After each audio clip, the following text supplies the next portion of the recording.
Madame, Monsieur, bonsoir. Merci d'être avec nous dans cette édition dominicale, édition au cours de laquelle nous vous remettons dans l'ambiance de l'actualité de la semaine. Ce journal rétrospectif aura 4 rubriques, parmi elles la politique, l'économie, la société et bien sûr le sport. On commence avec la politique. Vous le savez, il y a eu plusieurs reportages que nous avons diffusés au cours de la semaine. Parmi ces reportages, la visite du président de la République à la zone de défense. Vous suivrez également dans cette partie de la politique l'annonce par la Commission électorale nationale indépendante pour l'organisation des élections des gouverneurs et vice-gouverneurs le 26 mars prochain, mais également l'appui de la mission onusienne au Congo au processus électoral. Madame, Monsieur, la politique.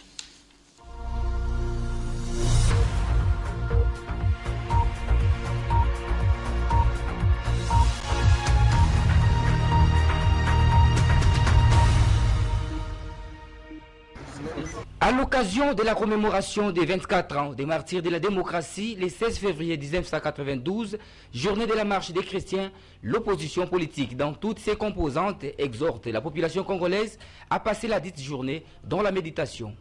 Nous, dynamique de l'opposition, G7, Front anti-dialogue, organisation de la société civile, lançons le présent appel pour que tous, partout où nous nous trouvons, nous manifestions notre attachement à la constitution de notre pays en observant une journée ville morte le 16 février 2016.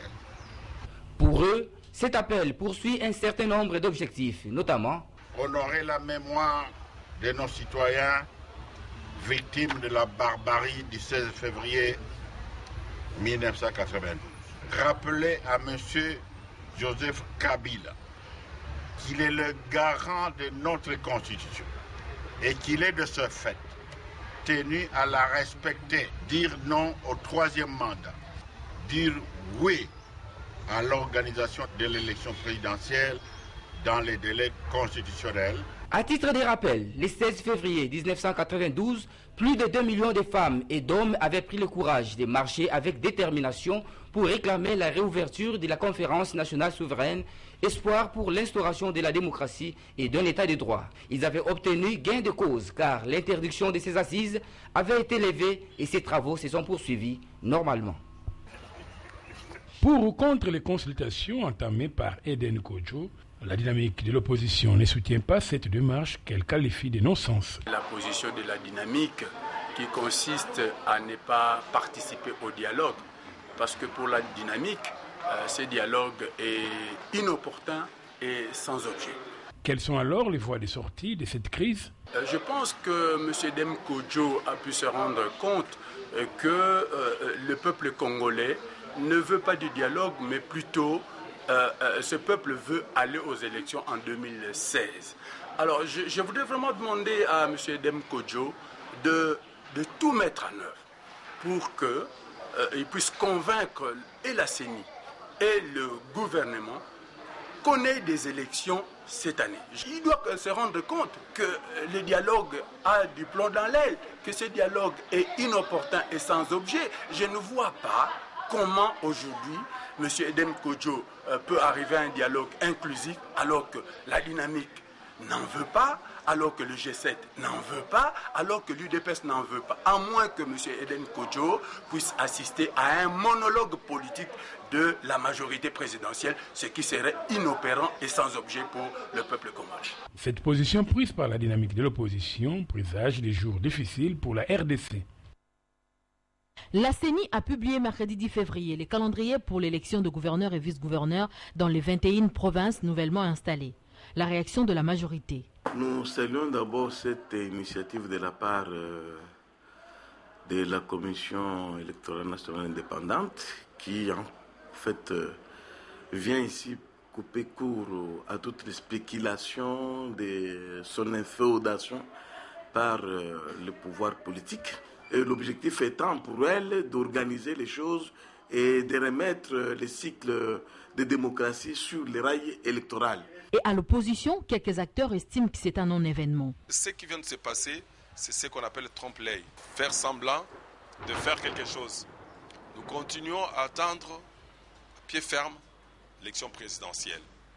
C'est la seule élection avec contrainte. Que dire de l'opération de l'enrôlement des électeurs? Si la CENI vous dit qu'elle doit attendre un enrôlement de peu d'une quarantaine de millions de Congolais, oui, c'est une planification projetée. Et cela ne peut prendre que le temps que ça pourra prendre pourvu que les choses se passent sans laisser les uns ou les autres à côté. À l'opposition, l'on pense qu'il n'y a pas eu de volonté depuis Ngoï Mulunda. Mais c'est depuis très longtemps, juste après les élections de 2011, que nous avons eu à décrier. Vous vous rappellerez de gestes de Ngoï Mulunda à l'époque qui nous a fait ça à l'Assemblée. Pendant que nous, on décriait ce fichier-là. Aujourd'hui, venir accepter cela maintenant, pour lancer l'appel d'offres, pour pouvoir commander 36 000 kits et les déployer à travers la République démocratique du Congo, cela doit prendre 36 mois, c'est-à-dire 3 ans avant l'organisation des élections. Le processus électoral en RDC peut être sauvé si tout le monde accepte de bonne foi à mettre la main à la pâte. Au cours de ces points de presse, animés par le secrétaire général de l'UDPS, Bruno Mavungu, 3 points ont été évoqués, à savoir différentes victoires de l'UDPS, le dialogue et la victoire des léopards de la RDC au champ 2016. Bruno Mavungu a d'abord énuméré quelques victoires remportées par son parti au cours des combats menés 34 ans durant. Le pluralisme politique et syndical, la liberté d'association obtenue au prix du sang, le 24 avril 1990. La floraison de partis politiques, des sociétés de médias, des syndicats, le port du costume 3 pièces et de la cravate pour les hommes et celui du pantalon et de la postiche et mèche pour les femmes. Le parti cher à Etienne Tshisekedi demeure constant dans sa position sur les dialogues. L'UDPS reste convaincu que seul le dialogue peut résoudre toute crise et baliser les chemins des élections libres et transparentes. Le dialogue reste la voie royale pour sortir le pays de la crise et le lancer enfin sur la voie de la paix, de la démocratie et du développement. À cette même occasion, l'UDPS a annoncé la célébration de son 34e anniversaire dans les différentes fédérations du parti le 13 et le 14 février 2016. Quant à la victoire des léopards de la RDC au champ 2016, l'UDPS a félicité toute l'équipe nationale pour cette brillante réussite.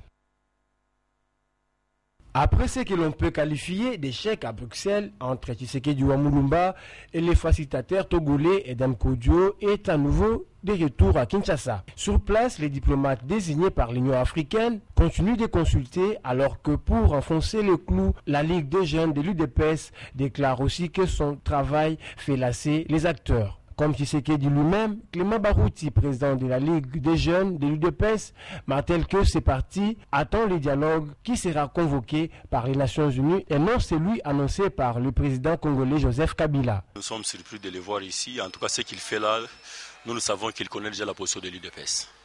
Parce qu'il a pris langue avec le président lui a tout dit ce qu'il faut faire. Par rapport au dialogue qu'il est tenté de préconiser, l'UDPS a dit qu'il participera au dialogue, pas convoqué par M. Kabila, mais le dialogue de la communauté internationale avec comme soubassement accord cadre d'Addis Abeba, résolution 2098, 2147, 2211. Pourquoi l'UDPS exige tellement que le dialogue soit celui convoqué par la communauté internationale? La réponse, la voici. Le président Tshisekedi ne veut pas voir les sangs de la population congolaise couler encore de nouveau, comme on a toujours fait avec les belligérants. Voilà pourquoi il a accepté la voie des dialogues. Mais cette fois-ci, c'est le dialogue de l'accord cadre d'Addis Abeba. C'est ce dialogue-là qui est une voie qui va permettre en sorte que la République démocratique du Congo puisse quitter cet état de crise qui t'a déjà à l'horizon et qui est tellement pur. Rappelons qu'à leur rencontre à Bruxelles, Etienne Tshisekedi avait égrené les 5 raisons de son refus: le respect du pacte républicain, le respect des accords qui ont conduit à l'élaboration de l'actuelle loi fondamentale et surtout le respect du vœu des Congolais pour la démocratie. Un rapport des experts des Nations Unies publié depuis le 9 février 2016 met en cause le trafic illicite de minerais dans les provinces du Sud et Nord Kivu. Les commerçants cités dans ces rapports sont dans la majorité propriétaires des maisons où sont logés les personnels des agences des Nations Unies à l'est du pays. Au cours de cette conférence, le porte-parole de la MONUSCO affirme qu'ils ne sont pas complices dans ces blanchiments.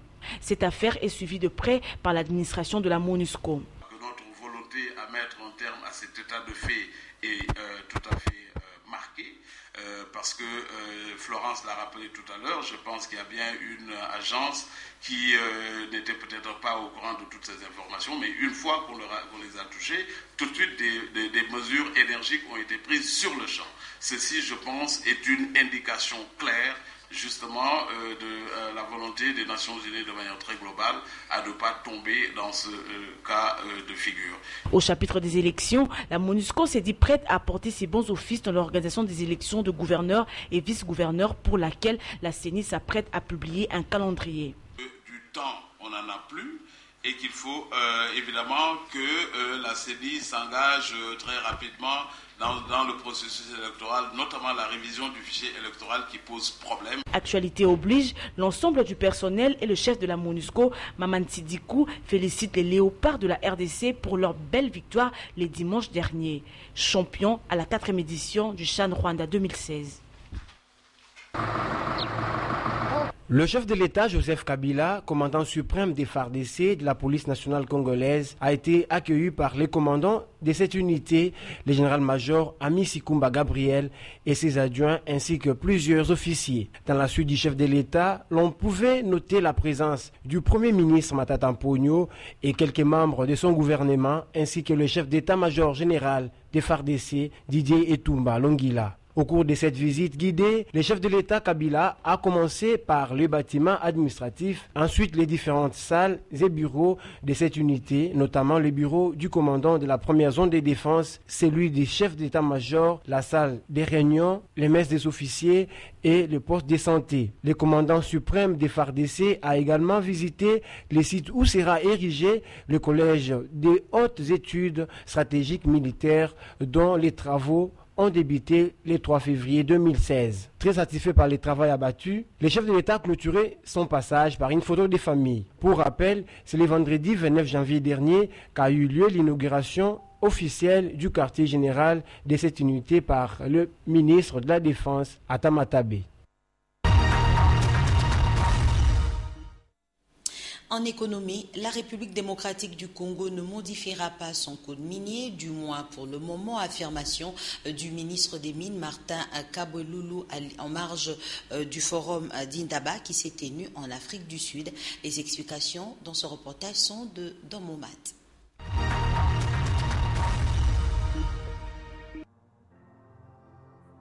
Depuis le mercredi 10 février 2016, le gouvernement de la RDC a renoncé à modifier le code minier du pays adopté en 2002.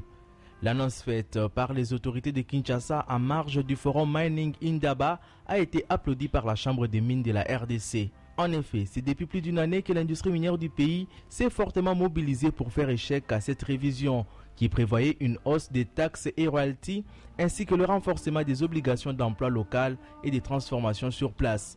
Parmi les modifications à l'étude figurait notamment l'augmentation du taux de redevance, l'alignement sur les sociétés minières de l'ordre de 30% au régime général de 35%, l'introduction d'une taxe sur le super profit et des dispositions visant à consolider la base d'imposition des sociétés minières. La raison avancée par le groupe minier selon laquelle le cours des minerais cuivre et or notamment était en recul a donc porté ses fruits. Il faut dire que la tonne de cuivre s'échange à ces jours autour de 4 600 $ contre près de 6 500 au deuxième trimestre 2015 et 7 000 $ en janvier 2014 alors qu'elle touchait les plafonds de 11 000 $ début 2011. Et en société, l'ouverture officielle de la session ordinaire de la Commission internationale des droits de l'homme a eu lieu vendredi 12 février dans la salle des spectacles du Palais du Peuple. Vous suivrez également le ministre de l'Industrie, Germain Kaminga, qui a procédé à la remise du prix de mérite de l'innovation de l'industrie. Suivez.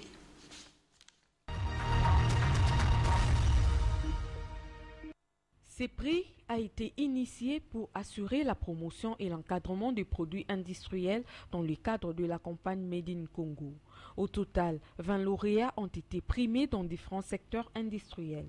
En organisant, à travers le ministère de l'Industrie, les grands prix de l'innovation industrielle du chef de l'État, le gouvernement de la République reconnaît les rôles prépondérants de l'innovation dans l'accélération de la croissance économique, mais aussi sa capacité à résorber le chômage en faveur de notre jeunesse. Ces prix de l'innovation industrielle, Joseph Kabila vient de donner un nouveau souffle et de l'émulation pour une nouvelle production et la consommation locale.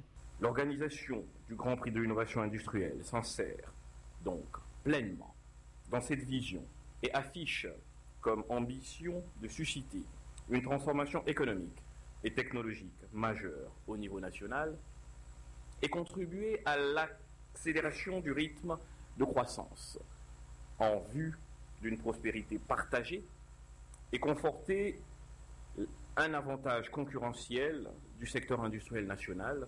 Ceci a été un motif de satisfaction pour les participants. Sur les 500 qui avaient demandé de participer et sur les 20 qui avaient été sélectionnés, que je puisse sortir le premier. Entre nous, je ne pensais pas à mieux. Je remercie tout le monde qui aura contribué à la réussite. Il faut dire que ce prix de l'innovation industrielle est à sa première édition.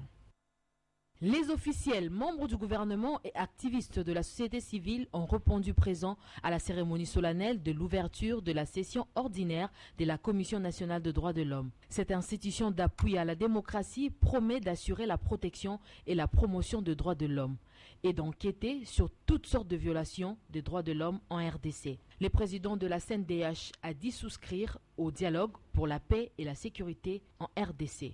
Cette session ordinaire s'ouvre à un moment crucial de l'histoire de notre pays, caractérisé par les tensions liées au débat sur les perspectives électorales. C'est dans cet esprit que je souscris également à l'idée du dialogue convoqué par le chef de l'État en tant que valeur dans une démocratie éprouvée. Mwamba Mouchikonke a aussi rappelé les objectifs et les attributions de la CNDH.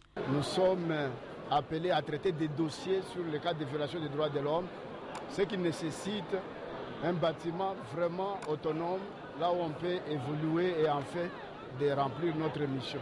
Le vice-ministre de la Justice Mbosso Kodiakwanga a pour sa part démontré l'importance de cette institution. C'est la consacration de tous les efforts que le chef de l'État et le gouvernement ont consenti, y compris la communauté internationale, pour que nous ayons une commission nationale des droits de l'homme.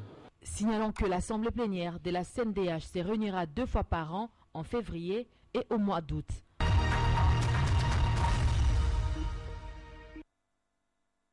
Sport, bien évidemment, les léopards de la République démocratique du Congo sont revenus sur Kinshasa après avoir participé à la 4e édition du CHAN au Rwanda. Et durant la semaine, ils ont été décorés par le président de la République, Joseph Kabila. Je vous propose de revenir sur ces images.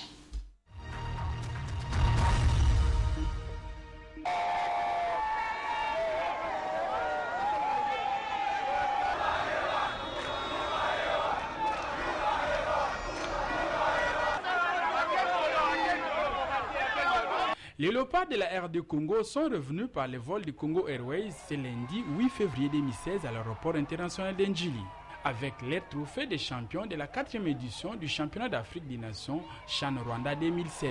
Les capitaines Joël Kimwaki et le coach Florent Ibenge ont brandi les trophées.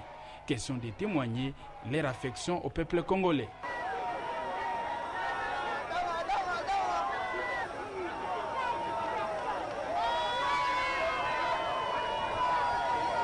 Un accueil digne leur a été réservé par les sportifs et les présidents de l'Assemblée nationale Aubin Minako.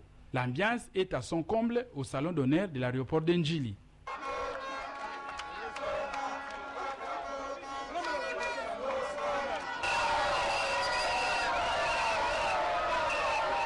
Le cortège a quitté l'aéroport d'Ndjili pour le centre-ville à vive allure. Les joueurs de Léopard vont suivre un programme bien établi dans les heures qui suivent.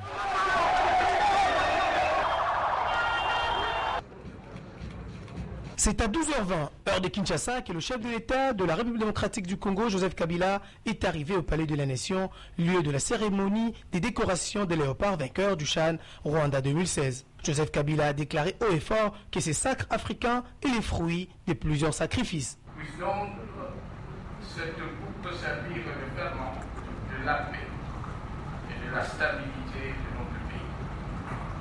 Puisse-t-elle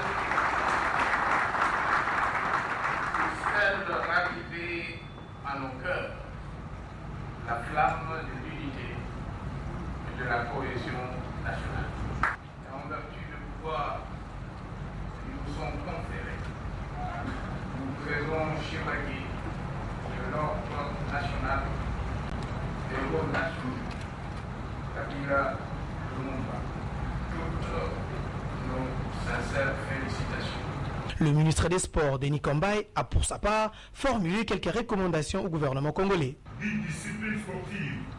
Il s'agit de football, basketball, volleyball, handball, rugby, cyclisme, taekwondo, judo, boxe et le tennis. Au tournoi sportif d'amitié des pays du Grand Lac, dont le calendrier sera fixé prochainement après concertation avec mes collègues du Burundi et du Rwanda, qui nous ont soutenus à la rencontre finale qui a opposé la RDC au Mali. S'en est suivi l'étape de décoration de médailles d'or du mérite sportive de chevaliers de désordre et héros nationaux Kabila et Lumumba. Comme en 2009, tous les membres de la délégation RD congolaise ont reçu les clés de leur voiture Jeep de Marco Prado, pimpin neuve, de main du chef de l'État congolais Joseph Kabila. Après la photo des familles prise entre Joseph Kabila, Denis Combay, staff technique et joueurs, place au cocktail. La page Rwanda 2016 est enfin tournée. Le regard sont donc rivés pour la 5e édition du championnat d'Afrique des Nations qui sera organisé au Kenya en 2018.